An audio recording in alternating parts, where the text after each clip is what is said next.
Olá, pessoal! Boas-vindas a mais uma das nossas análises detalhadas. Hoje a gente vai mergulhar direto numa questão daquelas, de altíssimo nível, sobre direito notarial e registral.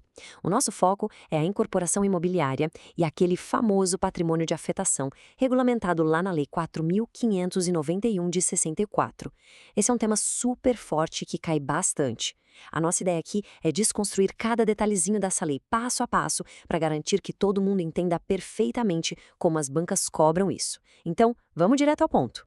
Aqui a gente tem o cenário exatinho que apareceu na prova, o caso da sociedade Alfa.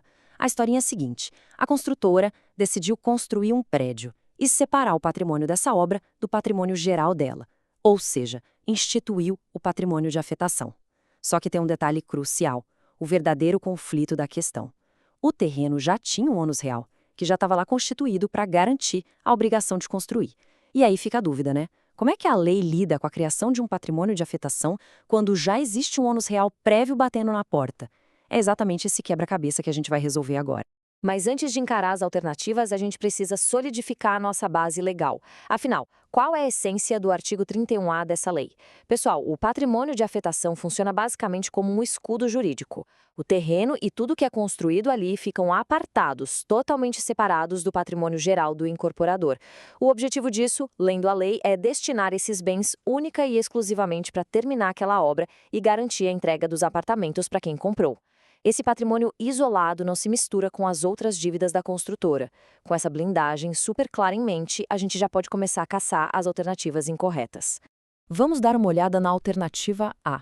O texto diz que o patrimônio, uma vez constituído, será administrado pela comissão de representantes, assegurando-se à construtora a fiscalização dos atos praticados. Olha, a primeira armadilha foi montada direitinho.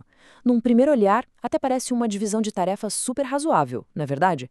Mas a gente precisa parar e perguntar: quem, de fato, administra o quê, segundo a lei? E é exatamente aí que está o erro. A banca simplesmente inverteu os papéis. O artigo 31D, no inciso 1º, é cristalino ao determinar que é dever do incorporador, que no nosso caso é a Alfa, promover todos os atos necessários para a boa administração desse patrimônio. A comissão de representantes não administra obra nenhuma. O papel dela, que está lá no artigo 31C, é fiscalizar e acompanhar a execução e o dinheiro. Resumindo, a administração é de quem executa, a fiscalização é de quem adquire. Portanto, alternativa totalmente errada. Passando agora para a alternativa B. O texto fala o seguinte: uma vez constituído, o patrimônio de afetação abrange o valor referente ao preço de alienação da fração ideal de terreno de cada unidade vendida, no caso de construção pelo regime de empreitada. Aqui, a gente precisa ter atenção redobrada a um único verbo bem perigoso nessa frase: a palavra abrange. Gente, reparem como ler a lei com atenção salva pontos preciosos. Colocando a alternativa lado a lado com o artigo 31A, parágrafo 8º, inciso 2º, a gente vê exatamente o oposto. O caput desse parágrafo diz expressamente: excluem-se do patrimônio de afetação. E logo embaixo, o inciso 2º lista exatamente o valor referente ao preço de alienação da fração ideal de terreno nas construções por empreitado ou administração. A alternativa cravou que esse valor abrange, ou seja, inclui, é uma contradição direta com o que está escrito na lei. Alternativa falsa. E a alternativa C, ela afirma que o patrimônio pode ser constituído e deve apresentar uma correspondência biunívoca com cada unidade imobiliária, de modo que haja uma pluralidade de patrimônios dessa natureza separados entre si. Nossa, uma linguagem super sofisticada, né? Mas será que a lei realmente obriga a gente a dividir todo o projeto do prédio numa infinidade de micropatrimônios, criando um escudo separadinho para cada apartamento que é vendido? Mais uma vez, a lógica da lei dá a resposta para a gente. O artigo 31A trata a incorporação como um bloco único e indivisível durante a fase de construção.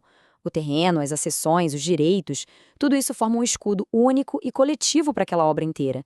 Não tem absolutamente nenhuma previsão na lei e nem faria sentido prático fatiar o projeto e criar vários pequenos patrimônios isolados para cada unidade. Essa ideia é conceitualmente incorreta, então mais uma alternativa para o lixo. Agora, foco total na alternativa D, porque essa é uma armadilha clássica e muito inteligente de jogo de palavras. Acompanhem comigo. O patrimônio não abrange os recursos financeiros que excederem a importância necessária à conclusão da obra, não computados os valores necessários à quitação de financiamento para a construção. É uma leitura bem densa e é justamente aqui que o examinador testa quem está focado na minúcia. Dá para perceber onde eles esconderam o truque?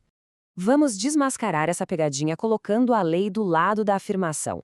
O inciso 1º do parágrafo 8º realmente diz que a gente exclui os recursos que excederem o necessário para terminar a obra. Só que o texto verdadeiro da lei exige que os valores para quitar o financiamento sejam considerados nesse cálculo de exclusão. A alternativa, de um jeito bem maldoso, colocou a palavra não, dizendo que esses valores não seriam computados. Eles criaram uma falsidade inteira só colocando um não no meio da frase, completamente incorreta. E assim, a gente chega na alternativa E. A expectativa está alta porque é a última opção que sobrou no tabuleiro. Ela diz que o patrimônio de afetação pode ser constituído mediante averbação no registro de imóveis, o que não é obstado pela existência de ônus reais constituídos sobre o imóvel para garantia do cumprimento da obrigação de construir empreendimento. Curiosamente, essa descrição bate perfeitamente com os fatos iniciais do nosso caso lá da Sociedade Alfa. E é isso mesmo. Aqui está a nossa resposta. O caput do artigo 31b confirma que o patrimônio de afetação é constituído por averbação no registro de imóveis. E o detalhe de ouro que valida a alternativa inteira está no parágrafo único. Ele garante com todas as letras que essa averbação não será obstada, ou seja, não vai ser impedida pela prévia existência de ônus reais sobre o imóvel que sirvam para garantir a construção. A alternativa E é uma cópia fiel da inteligência da lei, trazendo segurança jurídica, mesmo quando o terreno já está dado em garantia. Achamos a alternativa corretíssima. Para amarrar tudo isso e consolidar o que a gente aprendeu, vamos repassar nosso guia de sobrevivência legal. Quais são os pontos de atenção a partir de agora? Primeiro, sempre identificar o verdadeiro administrador do patrimônio de afetação. É o incorporador. Não confundam com a comissão, que só tem papel fiscalizador. Segundo, olho vivo nos verbos do artigo 31A. Tem que saber de cara a diferença entre o que a lei exclui e o que a banca diz que abrange.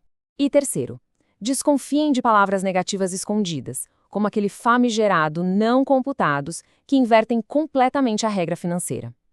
Dominar esses detalhes muda tudo na hora da prova.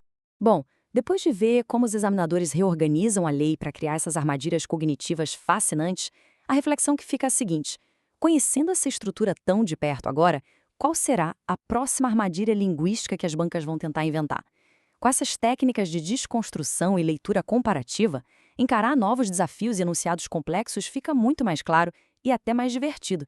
A análise cuidadosa da letra da lei é, sem dúvida nenhuma, o caminho mais seguro para o sucesso. Um grande abraço a todos e ótimos estudos!